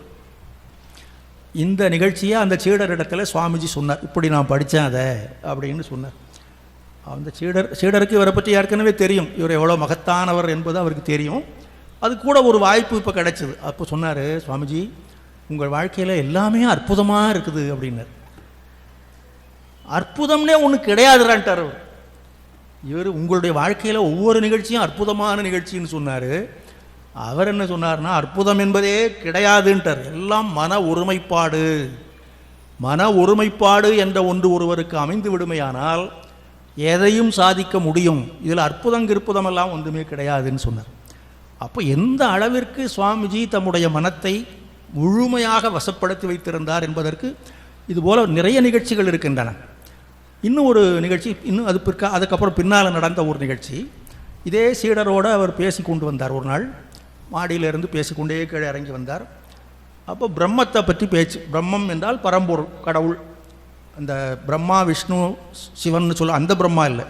நம்ம சாஸ்திரங்களில் பிரம்மம் என்று சொல்லுகிற போது அது கடவுள் பரம்பொருள் என்ற அர்த்தத்தில் தான் வரும். அந்த பிரம்ம ஞானத்தை அடைவதற்கு தான் நாமெல்லாம் மனித பிறவி எடுத்திருக்கிறோம். நம்ம சுவாமிஜி முதல்ல சொன்னார்கள் அல்லவா, அதுபோல் அந்த இதை அடைவது துர்லபம். மனுஷத்துவம், மூச்சுத்துவம், மகாபுருஷ சம்ஸ்ரயக, அந்த மூன்றும் அடைவது ரொம்ப துர்லபம். அது தேவானுக்கிரக ஹேது இருந்தால் தான் முடியும் அப்படின்னு சொன்னார் அல்லவா. அது மாதிரி அது நமக்கு தேவ அனுக்கிரகம் இருந்தால் இதெல்லாம் ஈடுபாடு தானாக வரும். அப்படி இந்த சீடருக்கு இருந்தது. அதனால் சுவாமிஜியும் அதை பற்றி நிறைய விளக்க சொல்லி கொண்டே வந்தார். அந்த குறிப்பிட்ட நாளிலே அதை பற்றி பேசிக்கொண்டே இறங்கி வந்தார்கள். கீழே வந்து ஒரு மரத்தடியில் ஒரு பலகை போட்டிருந்த ஒரு பெஞ்சு, அதில் உட்காந்துட்டார். சொன்னார், பிரம்மம் என்று பேசிக்கொண்டே இருக்கிறீர்களே, அந்த பிரம்ம இல்லாத இடம் எங்கப்பா இருக்குது? அது எங்கும் நிறைந்த பொருள் அல்லவா. பார்க்கும் இடம் எங்கும் ஒரு நீக்கமர நிறைகின்ற பரிபூரண ஆனந்தம் தானே அந்த பிரம்மம். அதை விட்டு நீ எங்கேயோ இருக்குது பிரம்மம், அதை கண்டுபிடிக்கணும், அதை தேடணும், ஆராய்ச்சி பண்ணணும்னு அலையிறீங்களே. பிரத்யட்சமாக விளங்குகிற இந்த பிரம்மத்தை பார்ப்பதை விட்டு எங்கெங்கோ ஏன் தேடிக்கொண்டிருக்கிறீர்கள் என்று சொன்னார். சொல்லி முன்னார், இதோ பார், உன்னுடைய கண்ணுக்கு முன்னால் காட்சி அளிக்கின்ற பிரம்மத்தை பார், உள்ளங்கை நெல்லிக்கனி போல விளங்கக்கூடிய இந்த பிரம்மத்தை பார் அப்படின்னு சொன்னார். உள்ளங்கையில் இருக்கக்கூடிய நெல்லிக்கனி எவ்வளோ தெளிவாக தெரியுமோ அதுபோல உலகமெங்கும் அந்த பிரம்மம் நிறைந்திருக்கிறது. அதை நீங்கள் கண்கூடாக பார்த்து அறிந்து கொள்ளுங்கள். சும்மா படித்து கொண்டும் பேசிக்கொண்டும் இருப்பதில் ஒரு பயனும் கிடையாது. இங்கேயே இப்போதே பார் அப்படின்னார். இதோ அப்படின்னார். அது சொல்லி முடித்த அந்த கணத்திலே அங்கே அந்த வளாகத்தில் இருந்த அத்தனை பேருமே அந்த பிரம்மத்தை தரிசித்து விட்டார்கள். எப்படி தரிசித்து விட்டார்கள் என்று சொல்லப்படுகிறது என்றால், அங்கே அந்த வேலூர் மடத்தில் இருக்கக்கூடிய சாதுக்கள் பிரம்மச்சாரிகள்லாம் யார் ஏதோ வேலை செய்து கொண்டிருந்தார்கள். ஒவ்வொரு சமயம் ஒன்று செய்துக்கிட்டு தானே இருப்போம். அப்படி வேலைகள் செய்து கொண்டிருந்த அத்தனை பேரும் அதை அப்படியே விட்டுட்டு அப்படியே நின்னாங்க. இப்படி நிற்கிறவர் இப்படியே நிற்கிறார், இப்படி உட்காந்துருக்கார் இப்படியே உட்காந்துருக்கிறார். அதெல்லாம் பரவாயில்ல. அந்த வளாகத்தை கூட்டி பெருக்கி சுத்தம் பண்ணக்கூடிய ஒரு தொழிலாளி பெரிய நீளமான உயர் விளக்குமாரை வச்சு அப்படி கூட்டிகிட்டு இருந்தான். அவன் அப்படியே பிடிச்சிக்கிட்டு நிற்கிறான், ஆடாமல் அசையாமல் நின்று கொண்டிருந்தான். சுவாமி பிரேமானந்தர் பூஜை செய்கிறதுக்காக வந்துக்கிட்டு இருந்தார். அதுக்கான பூவெல்லாம் எடுத்து இதில் வச்சுக்கிட்டு அந்த கோயில் படிக்கட்டில், அந்த இங்கே இருக்கிற படிக்கட்டு, இது மாதிரி படிக்கட்டில் அவர் ஏறி நடந்து வந்து கொண்டிருந்தார். அப்படியே நிற்கிறார் அவர். ஒரு கால் ஒரு படியில், இன்னொரு கால் கீழ்ப்படியில் இது பிடித்து கொண்டு அப்படியே நின்றார். இப்படி அந்த வளாகத்தில் இருந்த அத்தனை பேரும் ஆடாமல் அசையாமல் நின்று விட்டார்கள். அப்போ பிரம்மத்தை அவர்கள் அனுபவத்திலே உணர்ந்து விட்டார்கள். சில நிமிடங்கள் இப்படி சென்றன. அப்புறம் பார்த்துட்டு தான் அந்த பிரேமானந்தரை பார்த்து, சரி நீ பூஜைக்கு போ அப்படின்னாரு சுவாமி விவேகானந்தர். அப்படின்னு அப்புறம் தான் சிலிர்த்து எழுந்து கொண்டு அவங்க வேலையை அவங்க தொடங்கினாங்க. இதையும் இந்த சீடர் பார்த்தார். இது எப்படி சாத்தியமாயிற்று? எவ்வளவோ வருஷ கணக்கில் உட்கார்ந்து உபதேசம் பண்ணுறாங்க, குரு சொல்கிறாரு, சீடர்கள் கேட்குறாங்க, சாதனைகளில் ஈடுபடுறாங்க, என்னென்னமோ பண்ணி பார்க்குறாங்க, ஆனால் பிரம்ம ஞானம் வரமாட்டேங்குது. இவர் ஒரே ஒரு வார்த்தை சொன்னார், உடனே அவங்களுக்கு அது அனுபூதியாகி விட்டது. ஞானம் மட்டும் இல்லை, அவர் அனுபவத்திலே உணர்ந்து விட்டார்கள். அப்போ இது போன்ற ஆற்றல் மனம், அவருடைய மனம் எப்பேற்பட்ட மனம் என்பதற்கு இதுபோல் நிறைய நிகழ்ச்சிகள் அவருடைய வாழ்க்கையில் நம்ம பார்க்க முடியும். அதனால் இதெல்லாவற்றையும் சொல்லி அதனால் மனத்தை கட்டுப்படுத்துவதற்கு பயிற்சி செய்து கொள்ளுங்கள் என்று சொல்லி அதற்காக வேண்டி அது சம்பந்தமான இந்த ராஜயோக பாடமெல்லாம் அவர் எடுத்தார். நம்முடைய கடவுளை அடைவதற்கு பல நெறிமுறைகள் இருக்கின்றன. அவற்றையெல்லாம் யோகங்கள் என்று சொல்லுவது ஒரு வழக்கம். பக்தி யோகம், ஞான யோகம், கர்மயோகம், இன்னும் ஒன்று ராஜயோகம். இதில் பக்தி என்றால் நமக்கு தெரியுது, கடவுளிடத்தில் பக்தி செலுத்துவதை பற்றி. ஞான யோகம் என்றால் எது நித்தியமானது எது அனித்தியமானது என்று ஆராய்ந்து பார்த்து பரம்பொருள் ஒன்றுதான் நித்தியமானது, பிரம்ம சத்தியம், ஜெகன் மித்யா என்று அதை மனசில் நன்றாக பதிய வைத்து கொண்டு தொடர்ந்து அந்த ஆராய்ச்சியில் இறங்கி அதை உணர்வது ஞான யோகம். கர்மயோகம் என்பது கடவுளுக்காக சேவை செய்து பழகுவது, நான் என்ற உணர்வற்று சேவையில் ஈடுபடுவது. இதெல்லாம் நமக்கு புரியுது. இந்த இன்னொரு யோகத்தை ராஜயோகம்னு சொல்லியிருக்கிறாங்க. அதுக்கு ஏன் ராஜயோகம்னு பேர் வச்சாங்க அப்படின்னு பார்த்தால், மனத்தை கட்டுப்படுத்துகின்ற பயிற்சி அதில் சொல்லப்பட்டிருக்கிறது. இப்போ இந்த மற்ற 3 யோகங்களையும் நாம் எடுத்துக்கொள்ளலாம். பக்தி யோகம் என்றால் கடவுளினிடத்திலே பக்தி செலுத்துவது எதன் மூலமாக? மனத்தின் மூலமாக. நம்முடைய மனம் அதில் ஒன்றுபட்டு இருந்தால் தான் அது உண்மையான பக்தி ஆகும். சும்மா கையில் அப்படியே கையால் தொழில் பண்ணல், பூசை, பகர்வது, மந்திரம்னு சொல்கிறது மாதிரி இருக்கணும். அதை விட்டு சும்மா இப்படியே காட்டிக்கிட்டு அங்கே ஏதாவது பேசிக்கிட்டு இருக்கிறது, அங்கே யோசனை பண்ணிக்கிட்டு இருக்கிறது, அப்போ அது உண்மையான பக்தி அல்ல. கடவுளினுடைய அருள் நமக்கு கிடைக்காது. அப்போ உண்மையான பக்திக்கு மனம் தேவைப்படுகிறது. மனம் ஒன்றுபட்டு இருக்க வேண்டும். ஞான ஆராய்ச்சியும் அது போலத்தான். மனம் ஒன்றி ஆராய்ந்து பார்த்தால்தான் இது நித்தியமானது அது அனித்தியமானது என்பதை முழுமையாக உணர முடியும். இல்லாட்டா சும்மா படிச்சுட்டு அது போயிடும் ஒரு பக்கம். அப்போ முழு மனத்தோடு ஈடுபட்டால்தான் ஞான யோகத்திலும் வெற்றி அடைய முடியும். கர்மயோகமும் அதுபோலத்தான். அந்த சேவை செய்கின்ற போது உண்மையான ஈடுபாட்டோடு செய்ய வேண்டும். அதற்கு இந்த மனம்தான் காரணமாக இருக்குது. இல்லாவிட்டால் அது என்ன ஆகும்? ஒருத்தனுக்கு நாம் சேவை செய்கிறோம், அவன் என்றைக்காவது ஒரு நாள் அதை மதிக்காமல் நம்மகிட்ட பேசி விடுகிறப்பா, உனக்கு என்னெல்லாம் பண்ண, நீ இந்த மாதிரி பண்ணுறியடான்னு நம்ம கேட்க ஆரம்பிச்சிட்டா அது கர்மயோகம் அல்ல. சேவை செய்வது என்னுடைய கடன், என் கடன் பணி செய்து கிடப்பதேன்னர். அதனால்தான் பணி செய்து இருப்பதேன்னு கூட சொல்லலை, பணி செய்து கிடப்பது, அதோடு அது முடிஞ்சிருதுன்னு அர்த்தம். அது எப்போ சாத்தியம்? மனம் அதில் ஒன்றி இருந்தால் தான் சாத்தியம். ஆக இந்த 3 யோகங்களுக்கும் மனத்தினுடைய துணை தேவைப்படுகிறது. அந்த மனத்தையே நாம் வசப்படுத்தி விட்டால் நேராக நம்ம அடைய வேண்டிய குறிக்கோளை அடைந்து விடலாம். அதை சொல்லுவது தான் இந்த ராஜயோகம், அஷ்டாங்க யோகம் என்பதுதான் அதற்கு வைக்கப்பட்டிருந்த பெயர். அதை பின்னால் ராஜயோகம் என்று சொன்னதற்கு காரணம் என்னவென்றால், இந்த 3க்கும் துணையாக இருப்பது மட்டுமல்ல, இந்த 3ம் கொஞ்சம் முயற்சி பண்ணினால் ஓரளவுக்காவது சித்தி அடைந்து விடலாம். இந்த மனத்தை கட்டுப்படுத்துவது என்பது அவ்வளவு சுலபமானது அல்ல. அதில் வெற்றி அடைந்து விட்டால் நாம் முதல்ல தாய்மானவர் பாட்டில் பார்த்தது போல அந்த ராஜயோகம் இவன் யோகம் என்று அறிஞர்கள் புகழக்கூடிய நிலை வந்துவிடும். அந்த ராஜயோகத்தை கொடுக்கக்கூடிய யோகமாக இருப்பதனால தான் அது ராஜயோகம். அதில் என்ன சொல்லப்படுகிறது என்றால், சில பயிற்சிகள் இருக்கின்றன. அதிலேயும் மனத்தை கட்டுப்படுத்துவதற்கான பயிற்சிகள் சொல்லப்படுகின்றன. ஆனால் எடுத்த எடுப்பிலேயே அதில் நம்ம போனால் முடியாது. அதற்கு பூர்வாங்க பயிற்சிகள், இந்த ப்ரிலிமினரிஸ்ன்னு சொல்கிறாங்க அல்லவா, அதுபோல் இயமம், நியமம், ஆசனம், பிராணாயாமம், பிரத்யாகாரம், தாரணை, தியானம், சமாதி என்று சொல்கிறாங்க. அந்த சமாதிங்கிற நிலை வருகிற போது மனம் பரம்பொருளோடு ஒன்றி விடுகிறது. எடுத்த எடுப்பிலேயே சமாதி, குருதேவர் மாதிரி அவதார புருஷர்களுக்கு தானாக வரும், அது சாதாரண மனிதர்களுக்கு தானாக வராது. அப்போ பயிற்சி பண்ணணும். இயமம், இயம்னா நம்முடைய வாழ்க்கையை ஆரம்பத்தில் ஒழுங்குபடுத்துவதற்கு சில பயிற்சிகள் வேண்டும். நம்முடைய புறப்பயிற்சிகளும் அகப்பயிற்சிகளும். இயமம்னு சொல்லுவதற்கு என்ன சொல்கிறாங்க? அஹிம்சை, சத்தியம், பற்றின்மை, புலனடக்கம், பிறர் பொருள் நாடாமை, இது மாதிரி இதெல்லாம் சேர்ந்தது இயமம் அப்படின்னு சொல்கிறாங்க. நியமம் என்பது வாழ்க்கையை ஒரு ஒழுங்குபாட்டுக்குள்ளே கொண்டு வர்றது. சில நியம நிஷ்டைகள்லாம் சொல்கிறாங்களோ, சீரான வாழ்க்கை முறையை அமைத்து கொள்வது. இந்த ஆன்மீகத்தில் ஈடுபடுவதற்கு அது ரொம்ப முக்கியம். புறச்செயல்களுக்கும் அதுக்கும் சம்மந்தம் இல்லைன்னு சில பேர் சொல்லுவாங்க. அதெல்லாம் அப்படி கிடையாது. இதுக்கும் அதுக்கும் தொடர்பு உண்டு. உதாரணமாக, காலையில் 5 மணிக்கு எழுந்திருக்கிறோன்னா 5 மணிக்கு எழுந்திரிச்சிடணும். இன்றைக்கி நான் 5 மணிக்கு எழுந்திருக்கிறேன், நாளைக்கு 7 மணிக்கு எழுந்திருக்கிறேன், விடுமுறை நாளில் 11 மணிக்கு எழுந்திருக்கிறேன். நம்ம பையங்கள்லாம் சொல்லுவாங்க, ஞாயிற்றுக்கிழமை ஆச்சுன்னா எழுந்திருக்கவே மாட்டான். எழுந்துடுறான், என்ன ஆகுது மணி, 10 தானமாக ஆகுது, அதுக்குள்ளே எழுப்பி விடுறேங்கம்மா. அப்போ ஒரு ஒழுங்குபாடு கிடையாது. எதுவாக இருந்தாலும் சரி, காலையில் எழுந்திருப்பது, குளிப்பது, சாப்பிடுவது எல்லாமே ஒரு நியமத்தில் கொண்டு வரணும். அது மாதிரி இது புறச் செயல்கள் மட்டுமல்ல, அனுஷ்டானத்திலையும் ஒரு நியமம் இருக்க வேண்டும்.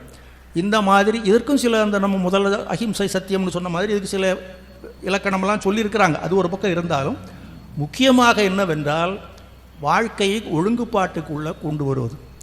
அதுக்கு பிறகு தான் இந்த முறையான ஆன்மீக பயிற்சியில் இந்த மனத்தை ஒருமுகப்படுத்துவதற்கான பயிற்சி அப்படி ஜம்முன்னு உட்கார்ந்துக்கணும்.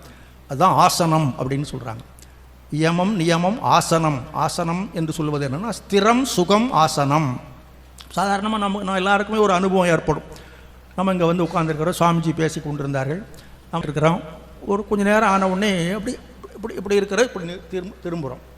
அது இயற்கை தான். இந்த உடம்பு வந்து ஒரே நிலையில் இருப்பது கொஞ்சம் கஷ்டமாக தெரியுது.